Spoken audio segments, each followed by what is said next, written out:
Actually, you're embarrassing us. You're embarrassing us. Hey, shut I'm trying to respond. Whoa. Okay? The Quran talks about iron being formed from space. There's no way he would have known that.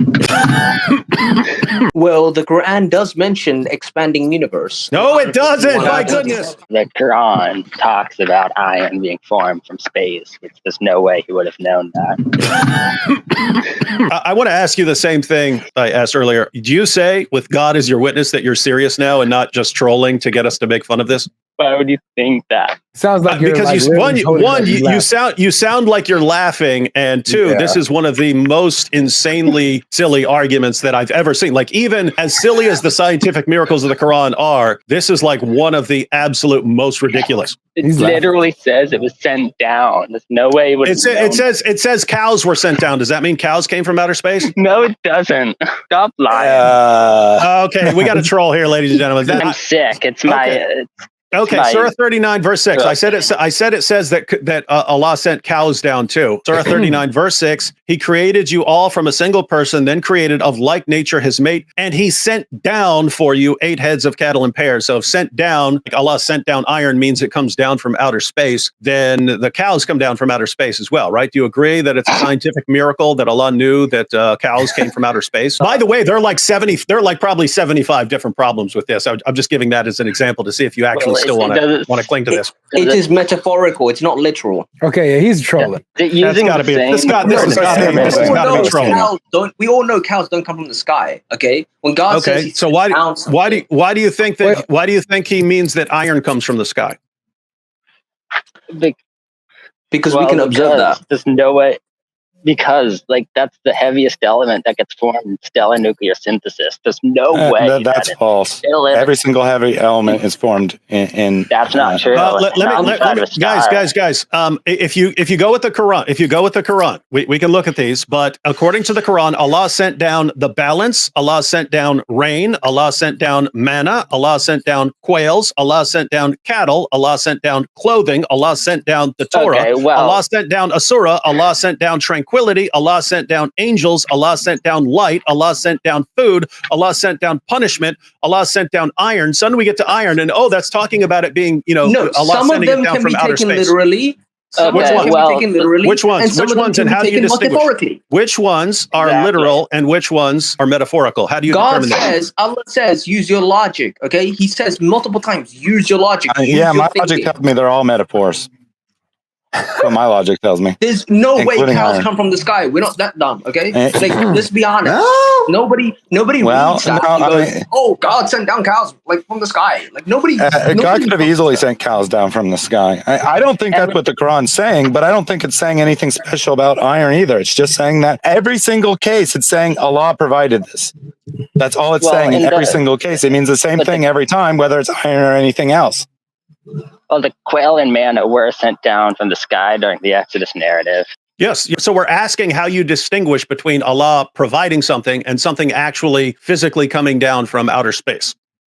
Based on the context in Arabic. So if you find out that something actually came from outer space, you say, he means what he says, and it's a scientific miracle. If you know that something didn't come down from outer space, you say, we use our logic, and we realize that's not what he means. By the way, I'm saying all this without actually going to the passage, because when you actually go to the passage and read what it says, it is the most epic disaster in the history of argumentation. It's not. Yeah, it's not. It's not. It's not. It is. And additionally, people actually did know that iron comes from outer space before Muhammad's time. Yeah, it was called the Egyptians called it the metal from space, because iron originally, before people learned to get it out of the earth, iron was taken from meteorites. That's where they got iron from. That's where they originally. That's where we're saying other people called it metal from space. Muhammad says Allah sent it down. You say it's a miracle. Well, great. Then it was a miracle for everyone who knew it came from space, right? Because a meteor, you see meteor coming down, boom, it crashes. Oh, this is some good metal here. You make some weapons, you make some spears out of it, and you call it metal from space. So in other words, if it's metaphorical, like he's saying that he sent down cows and so on, then that's not a miracle. If he says it came down from space, that's not a miracle, because people knew that. Well, even if other people did, that wouldn't invalidate it, because the Quran does say that. Well, it doesn't make it false, but it means it's not miraculous knowledge. Well, it still could be if those were from the prophets to the other nations that would just you can't use it as evidence. Your claim now is lots of people knew this, but it's miraculous that Muhammad knew it. Why is it miraculous that Muhammad knew it? Because he's a prophet. So we know that anything that he says is miraculous. And that's circular. Yeah, it's miraculous he knew it because he was an illiterate man that lived in the 7th century, and this wasn't again, illiteracy is not on intelligence. It was common knowledge that he wasn't educated. You don't have to read a book to know what people believe. You don't have to be able to read a book to know what people believe. And additionally, Muhammad was probably literate. So then why do you call him illiterate like every day? Yeah, because you guys brag about it.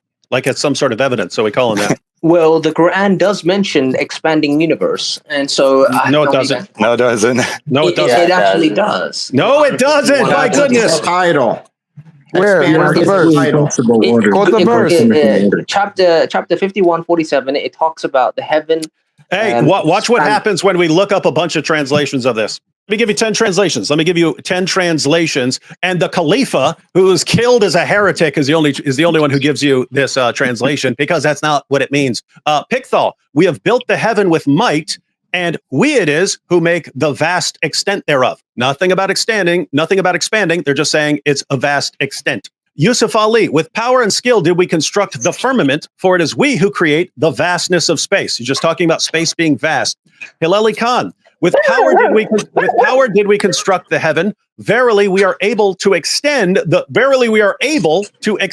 vastness of space thereof. Nothing about extending. Allah just says he can make it bigger if he wants. Shakir, and the heaven we raised it high with power, and most surely we are the makers of things ample.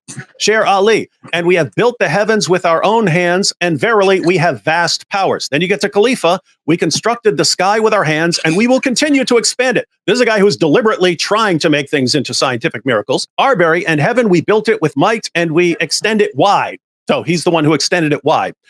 Palmer, and the heaven we have built it with might, and verily we do surely give it ample space. Rodwell, and the heaven with our hands have we built it up, and we have given it its expanse. Sale, we have built the heavens with might, and we have given it a large extent. They're just saying, hey, there's a vastness of space. You get one guy who's saying expanding, and you say, see, that's what it means, and it's a scientific miracle. Well, it's amazing that so many translators don't translate it as expanding. It sounds like they would look at this and say, it means vastness or vastness of space or something like that. No, in the Arabic, every translator gets it wrong, but you're getting it right and you're giving us the truth. Right? Notice very next verse, verse 48, and the earth we laid out. What excellent spreaders. So the earth is being spread out. So the earth is expanding. Okay. Notice, guys, in the course of this argument for the scientific miracles of Quran, we've got the hadith have been thrown out. Muhammad's been thrown out. Muhammad and the hadith are under the bus. And now we have pretty much every non-heretical translator who's ever translated this, except for the one heretic. Everyone gets it wrong. And we're supposed to believe in some guys who just say that it's wrong and we don't know Arabic. Well, great. Then if we can't trust your Arabic translators and everyone is deliberately mistranslating for something, in Arabic. Notice, even if you wanted to say that, if there are 10 meanings to a verse, let's say, if there are 10 meanings to a verse, and the most obvious translation that everyone seems to go with just means it's vast, and you say, we could give it could be interpreted in this way. So that's what I said. Great. The next verse could be the very next verse said Allah is spreading out the earth. So you could mean that. You could take that to mean that the earth is expanding and spreading. You're not listening, okay? What I'm saying is people believed it was the brain because when someone was unconscious... You're embarrassing us. You're embarrassing us. Hey, shut up. I'm trying to respond. Whoa. Relax. You're embarrassing us. What are you even saying? I'm not embarrassing anybody, okay? You're embarrassing us. So this is a scientific miracle. He's got a point. And you have to agree this is a scientific miracle. No, I don't have to. You want people to come to Islam and you're saying this? Yeah. Absolutely. Why not? What are you even saying? I'm saying that this is a scientific miracle. No, just get to the next point. This is just nonsense. You just want to have an opportunity to talk. That's why. You just want this. I agree with Mohammed. Blah, blah, blah, blah, blah. Even the Muslims in the chat aren't impressed by this. Yeah. And you're saying is anyone impressed by the amazing scientific knowledge that if you burn someone's skin, it hurts? We are not. We are not. Just get to the next point. Thank you. I never thought I would say this ever in my life, but thank you, Mohammed. Let me say something.